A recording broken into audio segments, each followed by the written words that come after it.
तो बेटा आज का जो हमारा चैप्टर है वो है cell the living unit of life. ठीक है बेटा, ये देखो ये चैप्टर है हमारा 8th। ठीक है, cell the unit of life. अब भाई यूनिट का मतलब होता है इकाई। क्या होता है? इकाई। अच्छा, इकाई का क्या मतलब है बेटा? जिस चीज से लाइफ मतलब लिविंग, लाइफ का मतलब क्या है? लिविंग। मरे हुए की बात नहीं करते हम मरे हुए की बात नहीं करेंगे यहाँ पे, हम जिंदा की बात करेंगे। सेल में किसकी बात करेंगे? लिविंग की बात करेंगे, जिसमें लाइफ है वही सेल से बना हुआ है। जो जिंदा नहीं है वो सेल से नहीं बना हुआ। अब बोलोगे अच्छा अगर भैया कोई मर जाए तो क्या हम बोलेंगे इसमें सेल नहीं थी? नहीं बेटा, वो कभी तो जिंदा था ना। तो डेड से मेरा मतलब है जो कभी जिंदा थे ही नहीं, डेड मटेरियल। जैसे कि पेंसिल, ये कॉपी, ये सोफा है ना, तुम्हारी पहनी हुई शर्ट, चश्मा, ये सारी चीजें क्या है? Non living. और लिविंग क्या है? हम, तुम, बैक्टीरिया, कीड़े मकोड़े, सब लिविंग है बेटा। जैसे घर बनता है छोटी छोटी ईंटों से, ऐसे ही शरीर बनता है, बॉडी बनती है छोटी छोटी ईंटों से। वो क्या है? सेल है। क्या है? एक सेल होता है तो सेल के बीच में एक न्यूक्लियस होता है। आप बोलोगे भैया एटम में भी होता है ये तो, है ना? तो जैसे एटम में होता है ऐसे ही इसमें होता है। तो एटम और ये दोनों एक है? नहीं, एटम डेड है, मरा हुआ है, डेड है। वो क्या है? और यहाँ ये क्या है? ये लिविंग है। लिविंग है। क्या है? लिविंग है। अब थोड़ा पढ़ते हैं। तो बेटा हम जब सेल से मिलकर बनते हैं तो सेल और सेल मिलती है तो क्या बन जाता है? टिश्यू बन जाता है। Very good. अब टिश्यू से टिश्यू मिलता है तो हाँ ऑर्गन बन जाता है। ऑर्गन से ऑर्गन मिलता है तो ऑर्गन सिस्टम बन जाता है।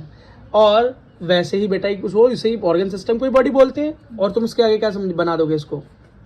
इसके आगे क्या बनेगा? इसके आगे तुम बॉडी बनाना जिम में, फिर तुम बॉडी बिल्डर बन जाओगे। और कुछ नहीं हो सकता बेटा इससे ज्यादा। देखो अब यूनिसेल्युलर होता है और एक मल्टी सेल्युलर होता है। इसका क्या मतलब है बेटा? इसका मतलब है जो जीव जंतु इतने छोटे होते हैं, आंखों से दिखाई भी नहीं देते, एक ही सेल के बने होते हैं, वो कहलाते हैं यूनिसेल्युलर। हिंदी में एक कोशिकीय जीव। वो जंतु जो बहुत सारी सेलों से मिलकर बने होते हैं वो मल्टी सेल्युलर होते हैं। मल्टी मतलब ज्यादा, सेल्युलर मतलब सेल, यूनी मतलब एक, सेल्युलर मतलब सेल से मिलकर बना हुआ है। तो पहला है अमीबा, यूग्लिना, बैक्टीरिया। ये किसके एग्जांपल है? यूनिसेल्युलर के। और मल्टी सेल्युलर के एग्जांपल तुम हो, मैं हूँ, एनिमल्स हैं, प्लांट्स हैं। ठीक। अब सेल क्या है? सेल की डेफिनेशन क्या है? Cell is the fundamental structural या फंडामेंटल स्ट्रक्चर या फंक्शनल यूनिट।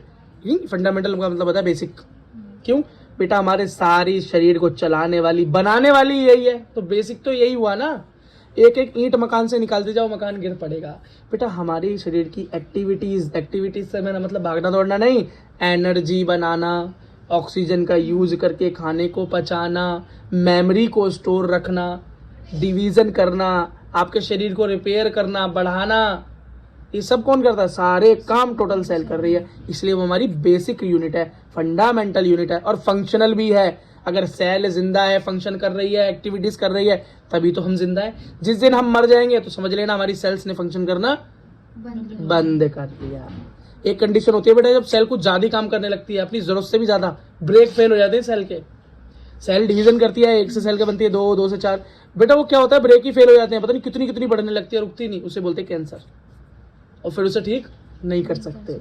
या तो उस सेल को हटा दो शरीर से तो बच जाओगे, नहीं तो जितनी जगह वो टच होती जाएगी उतने को बढ़ा। खैर ये हमारा टॉपिक नहीं है, कभी आगे डिस्कस करेंगे। बस मैंने आपको थोड़ा सा हिंट दे दिया। सेल का स्ट्रक्चर देखो बेटा, सेल का स्ट्रक्चर जो होता है बेटा गोल होता है। अब गोल भी हो सकती है सेल, सिक्कल सेल भी हो सकती है, सेल राउंड भी हो सकती है, ओवल भी हो सकती है। सेल के बहुत तरह के डिजाइन है, लेकिन एक कॉमन हम गोल डिजाइन इसलिए पढ़ते हैं ताकि आराम से समझ सकें। क्या भैया ये पेपर में आने वाला है? बिल्कुल नहीं आने वाला, सिर्फ आपके समझने के लिए।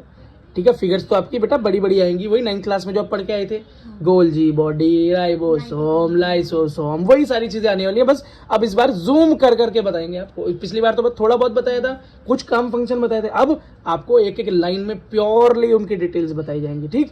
अगला देखो बेटा, ये सबसे आउटर जो वॉल है, सबसे आउटर जो लेयर है सेल की, वो सेल वॉल कहलाती है। उसके ठीक नीचे वाली थोड़ी इससे कम मोटी होती है, थोड़ी हल्की होती है, या थोड़ी हैवी होती है, मोटी होती है। तो जो ये थिक लेयर है, उसके नीचे वाली थिन लेयर है। जो थिन लेयर है वही सेल मेम्ब्रेन है।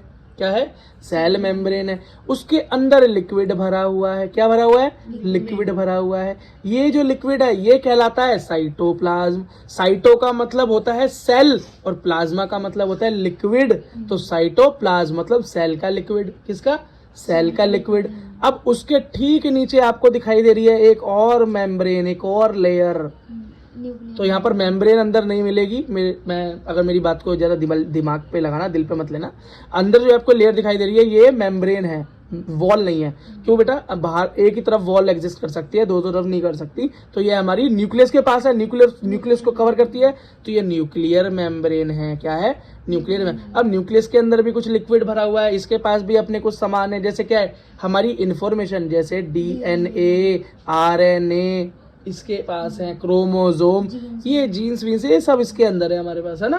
तो बेटा इस चीज को हम क्या बोलते हैं? न्यूक्लियस का लिक्विड, मतलब न्यूक्लियोप्लाज्म, मतलब न्यूक्लियस का लिक्विड मतलब न्यूक्लियोप्लाज्म। ठीक, अब इस टोटल लिक्विड को अगर जोड़ दूं, न्यूक्लियोप्लाज्म और साइटोप्लाज्म को एक साथ, पता है क्या बोलते हैं? प्रोटोप्लाज्म। तो लिविंग सेल अगर जिंदा है, तो अगर वो जिंदा है तो उसका फीचर क्या है कि उसके अंदर प्रोटोप्लाज्म प्रेजेंट होगा। अगली चीज देखो, अगर कोई सेल ऐसी है जिसके अंदर ये मेम्ब्रेन नहीं है, खाली क्या है? सेल वॉल है। क्या है? खाली सेल वॉल, लेकिन मेम्ब्रेन नहीं हो, ओनली वॉल हो, तो बेटा क्या होगा? ये लिक्विड, मेम्ब्रेन नहीं होगी तो बाहर तक आएगा, इस पूरे में फिल अप हो जाएगा, वॉल तक पहुंच जाएगा। कहां तक? वॉल तक पहुंच जाएगा। तो बेटा इस कंडीशन में हम इसे फिर प्रोटोप्लाज्म नहीं, प्रोटोप्लास्ट कहते हैं। क्या कहते हैं?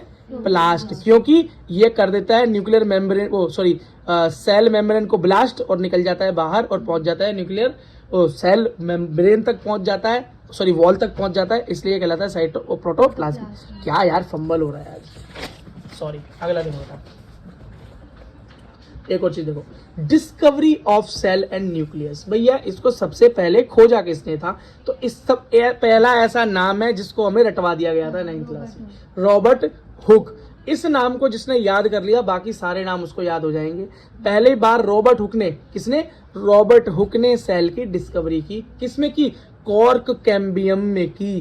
कॉर्क कैम्बियम क्या होता है भैया? कॉर्क कैम्बियम होता है प्लांट की डेड सेल। अब डेड सेल से मत समझना कि भैया आपने तो बोला था डेड के अंदर सेल ही नहीं होती, तो भैया वो डेड सेल का मतलब है कि कभी वो डेड जिंदा थी, कॉर्क कभी जिंदा थी, सेकेंडरी जाइलम थी, लेकिन आज नहीं है। अब बेटा आपको सेकेंडरी ग्रोथ तो पढ़ाने से मना कर दिया एनसीईआरटी ने, अब सेकेंडरी ग्रोथ पढ़ाते ही नहीं। प्राइमरी ग्रोथ क्या है? लंबाई बढ़ना सिखाते हैं, लेकिन मोटाई बढ़ना बंद करा दिया पढ़ना।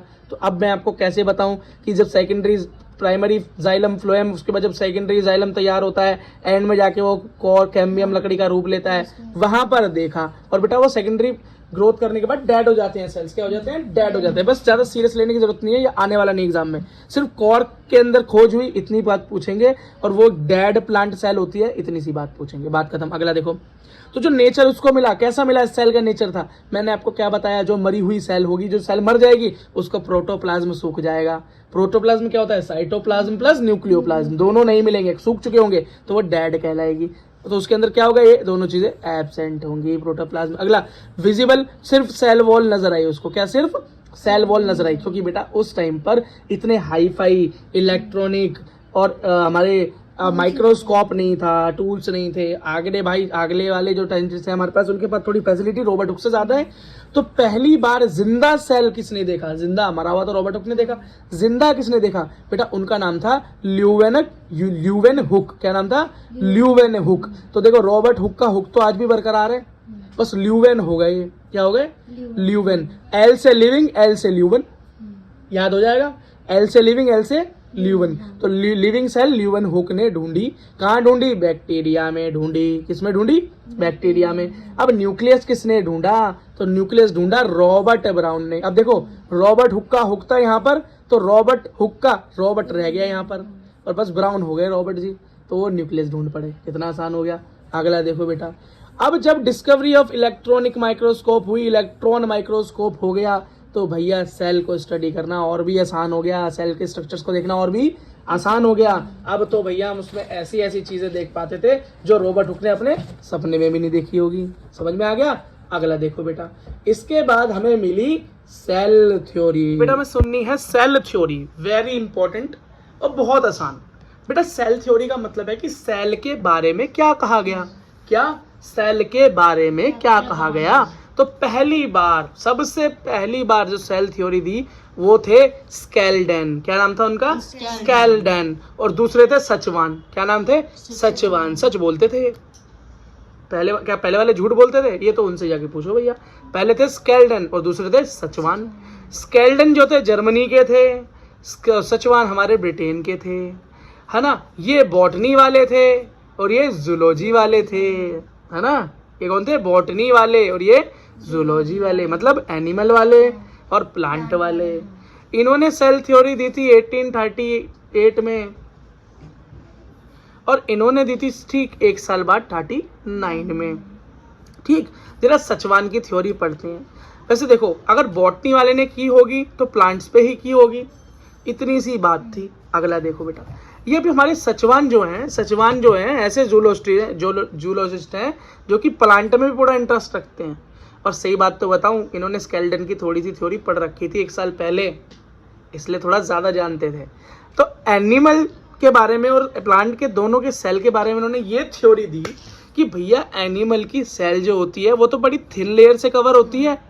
और आपको मैंने अभी स्ट्रक्चर समझाया पीछे, और नहीं समझाया तो देख लो एक बार कि बेटा ऐसी स्ट्रक्चर सेल की जो थिन होती है, पतली होती है, दुबली होती है, वो सेल मेम्ब्रेन कहलाती है, जो कि सेल वॉल से एक नीचे होती है। अब ये क्या बोल रहे हैं कि एनिमल के अंदर तो सेल वॉल है ही नहीं, मना कर दिया जी। इसका मतलब एनिमल की सेल छोटी हो गई। एनिमल की सेल कहाँ से शुरू हो रही है?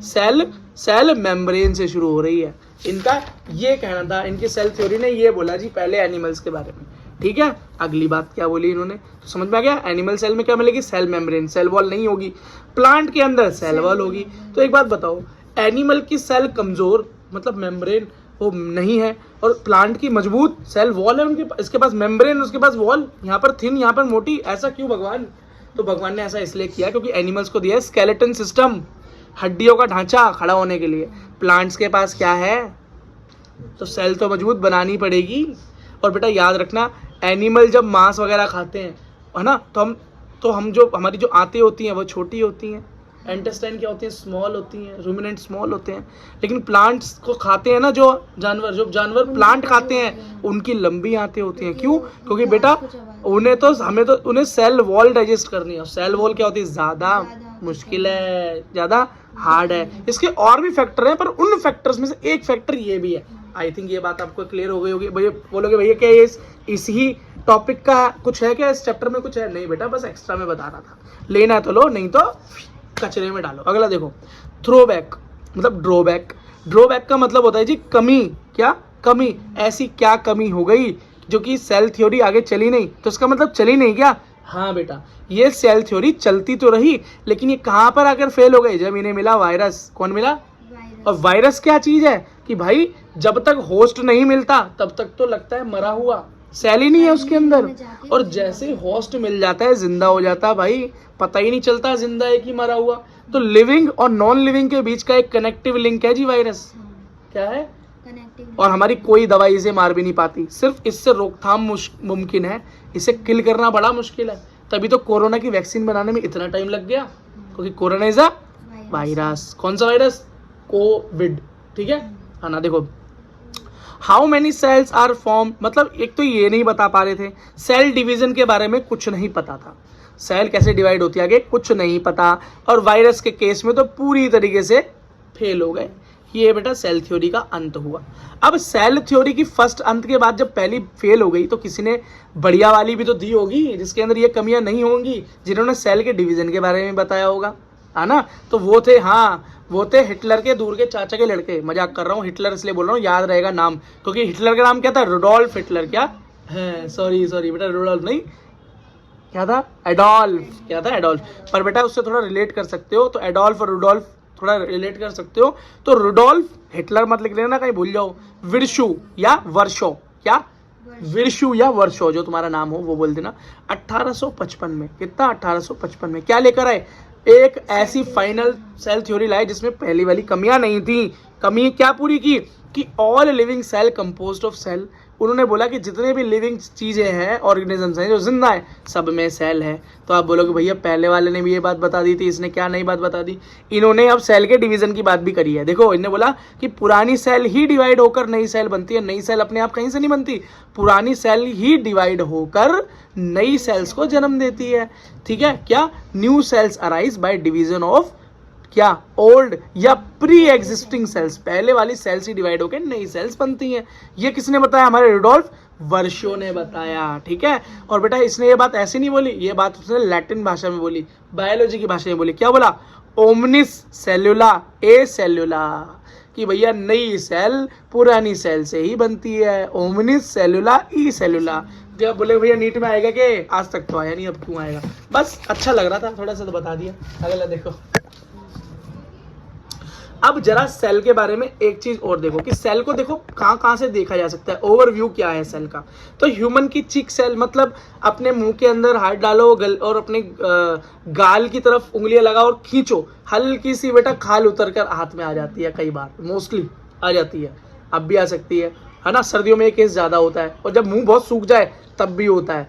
तो वहां से हम क्या लिख सकते हैं? एनिमल चिक सेल। तो ये समझ ला गाल के बाहर से ले लिया, गाल के बाहर से खाल नहीं उतारता कोई, या गाल के अंदर से, ठीक है। तो एनिमल के अंदर। और ओनियन पील, मतलब प्लांट सेल के बारे में देखना हो तो कहां से देखोगे? ओनियन पील, मतलब अपनी प्याज लो, प्याज का छिलका उतारो, उसके मतलब मेन प्लांट की ऐसे वो है क्या, वो ओनियन है। ओनियन के बारे में थोड़ा सा एक रिकैप मारते हैं।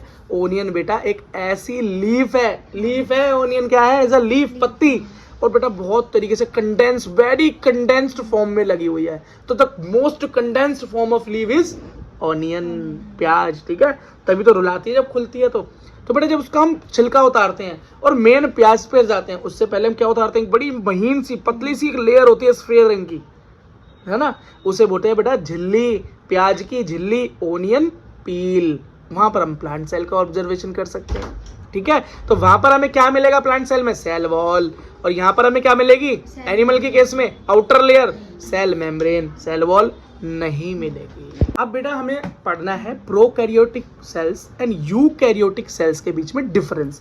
बेटा डिफरेंस पढ़ने से पहले कम से कम ये हमें पता होना चाहिए कि भैया ये प्रोकैरियोटिक सेल और यूकैरियोटिक सेल है क्या। तो बेटा सेल भी दो तरह की होती हैं, ये पहली बार सुन रहे हैं? नहीं, हम 9th में भी सुन चुके हैं। तो जब प्रोकैरियोट और यूकैरियोट की बात होती है तो इसका डिफरेंस हम 9th क्लास से लिखते हुए आ रहे हैं। तो एक बार फिर याद दिला देते हैं बेटा, याद करने की ट्रिक बता रहा हूं। तो प्रोकैरियोट जहां भी दिखाई दे तो पी से पुराना, पी से पुराना, और यूकैरियोट जहां भी दिखाई तो यू से न्यू, मतलब नया। तो नई सेल क्या होती है? यूकैरियोट, और पुरानी सेल प्रोकैरियोट। अब यहाँ से ये मत समझ लेना कि एक सेल से दो नई सेल बन गई, डिवाइड हो गई, तो नई वाली यूकैरियोट हो गई, पुरानी वाली प्रोकैरियोट। नहीं बेटा, पुरानी से मेरा मतलब है प्रिमिटिव, मतलब शुरुआती जो सेल्स थी, प्रिमिटिव जो सेल्स थी, शुरुआती जो सेल्स थी, जब जीवन शुरू हुआ था इस दुनिया में, वो सेल प्रोकैरियोट होती हैं। और जब बहुत डेवलप हो गई सेल्स जो हमारे अंदर है एनिमल्स में, वो यूकैरियोटिक है। तो प्रोकैरियोटिक तो बेटा आपको मिलेगा ही मोस्ट ऑफ द केस किसमें? बैक्टीरियाज में, समझ गए।